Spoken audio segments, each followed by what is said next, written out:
Assalamualaikum warahmatullahi wabarakatuh. Selamat pagi peserta didik kelas 8 yang Bapak banggakan. Apa kabarnya? Semoga selalu dalam keadaan sehat walafiat. Amin amin ya rabbal alamin. Bertemu kembali dengan Bapak dalam mata pelajaran ilmu pengetahuan alam. Sebelum kita memulai pembelajaran kali ini, kita buka dulu bersama-sama dengan membaca basmalah. Bismillahirrahmanirrahim. Pada pertemuan ke-29 ini, Bapak akan menyampaikan materi lanjutan dari pertemuan ke-28. Masih membahas tentang sistem pernapasan pada manusia. Nah, kali ini materinya adalah mekanisme pernapasan pada manusia. Tujuan pembelajaran kali ini adalah peserta didik diharapkan mampu menjelaskan mekanisme pernapasan manusia. Masuk ke materinya, mekanisme pernapasan pada manusia. Pernapasan atau pertukaran gas pada manusia berlangsung melalui dua tahap, yaitu pernapasan luar atau menghirup udara, dikenal juga dengan eksternal atau ekhalasi, dan pernapasan dalam atau mengeluarkan, dikenal juga dengan internal atau inhalasi. Nah, yang pertama, pernapasan luar atau eksternal. Pernapasan luar merupakan pertukaran gas oksigen O2 dan karbon dioksida CO2 yang terjadi antara udara dan darah. Nah, selama pernapasan luar, di dalam paru-paru akan terjadi pertukaran gas, yaitu karbon dioksida meninggalkan darah dan oksigen itu masuk ke darah melalui difusi. Selanjutnya, oksigen akan berikatan dengan protein dalam darah yang disebut dengan hemoglobin. Nah, jadi hemoglobin ini adalah zat warna darah merah yang nantinya tugasnya adalah mengikat oksigen dan karbon dioksida dan membentuk oksihemoglobin HbO2. Reaksinya sebagai berikut: Hb hemoglobin menjadi O2, oksigen bergabung menjadi HbO2 atau oksihemoglobin namanya, ya. Nah, yang kedua adalah pernapasan dalam atau internal. Pernapasan dalam merupakan pertukaran gas di dalam jaringan tubuh. Nah, pada pernapasan dalam, darah masuk ke jaringan tubuh. Oksigen akan melepaskan ikatannya dengan hemoglobin dan berdifusi masuk ke cairan jaringan tubuh.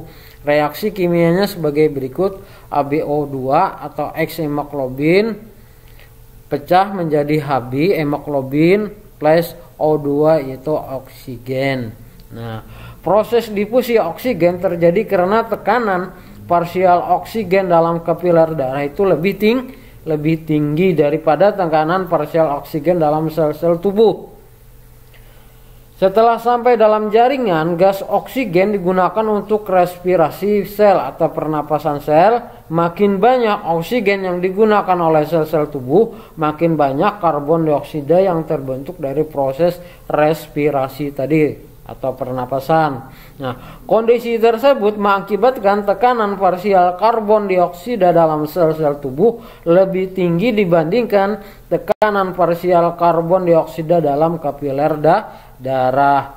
Oleh karena itu, karbon dioksida akan berdifusi dari sel-sel tubuh ke kapiler darah yang kemudian akan dibawa elektrosit asal sel darah merah menuju ke paru-paru. Nah, di dalam paru-paru, karbon dioksida akan berdifusi dari kapiler darah menuju alveolus gelembung paru-paru. Kondisi ini terjadi karena tekanan parsial karbon dioksida di kapiler darah lebih tinggi daripada tekanan parsial karbon dioksida dalam alveolus. Akhirnya karbon dioksida dikeluarkan dari tubuh melalui ekspirasi. Nah, ini adalah penjelasan dari mekanisme pernapasan pada manusia, baik secara eksternal maupun secara internal, yaitu pernapasan luar maupun pernapasan dalam. Peserta didik kelas 8 yang Bapak banggakan, Bapak akan lanjut materinya untuk menjelaskan. Semoga kalian bisa menyimak dengan benar. Selanjutnya adalah pernapasan dada. Nah, pada pernapasan dada, bagian yang memiliki peranan penting adalah otot antar tulang rusuk dan otot dada. Ya. Nah, makanya disebut pernapasan dada. Tapi yang lebih utama di sini yang bekerja adalah otot antar tulang rusuk. Nah, adapun tahapan pernapasan dada sebagai berikut. Inspirasi. Inspirasi itu menghirup udara.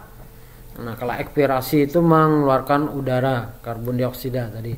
Inspirasi yaitu otot antar tulang rusuk keluar berkontraksi. Kemudian ketika berkontraksi tulang rusuk itu naik, bisa dilihat pada gambar di samping. Kemudian ketika tulang rusuk naik, volume rongga dada membesar sehingga tekanan udara dalam rongga dada kecil. Nah, perhatikan gambarnya ya. Nah, setelah rongga dada kecil, udara masuk ke paru-paru. Nah, ini dikatakan inspirasi pernapasan dada. Kemudian yang kedua adalah ekspirasi pernapasan dada. Bedanya sini adalah antar tulang rusuk itu luarnya berelaksasi, kala yang inspirasi tadi berkontraksi. Sehingga ketika berelaksasi, tulang rusuknya turun, bisa dilihat pada gambar di samping. Nah, ketika tulang rusuk turun, volume rongga dada mengecil sehingga tekanan udara dalam rongga dada itu besar. Ya. Ketika besar volume rongga tekanan udara dalam rongga dada besar, udara akan keluar ke paru-paru. Ya, bisa dilihat pada gambar di samping ya. Nah. Yang kedua adalah pernapasan perut. Pada pernapasan perut, bagian yang memiliki peranan penting adalah otot diafragma. Diafragma itu adalah pembatas antara tulang perut dengan tulang dada. Nah, jadi diafragma itu adalah sekat atau pembatas antara otot tulang perut dengan tulang dada. Nah, adapun tahapan pernapasan dada sebagai berikut, inspirasi dan ekspirasi sama. Inspirasi pernapasan perut. Ketika otot diafragma berkontraksi, diafragmanya mendatar. Diafragma mendatar, polongga dada membesar.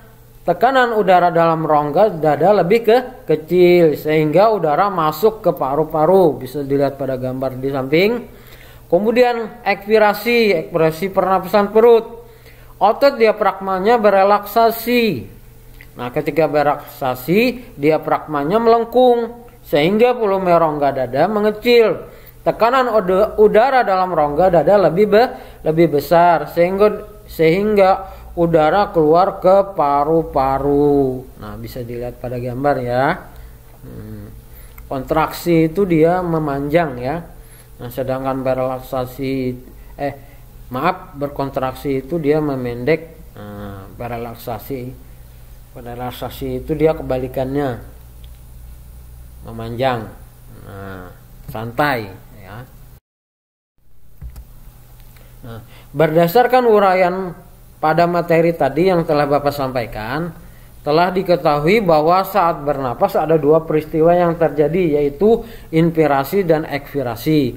Inspirasi tadi adalah proses pengambilan oksigen dari udara luar masuk ke tubuh. Luar masuk ke tubuh. Ekspirasi adalah proses pengeluaran karbon dioksida dari dalam tubuh melalui saluran pernapasan. Saluran pernapasan sudah Bapak jelaskan sebelumnya, ada rongga hidung sampai paru-paru ya, diingat. Kedua proses ini dapat dilakukan melalui mekanisme pernapasan perut dan pernapasan dada. Nah, sebelum Bapak tutup pembelajaran, Bapak memberikan soal latihan mekanisme pernapasan manusia pilihan ganda. Kalian tulis jawabannya saja di buku tulis, dipoto, kemudian diupload ke e-learning. Ini soal yang pertama 1, 2, 3, dan 4. Yang ini soal kelima, 6, dan 7.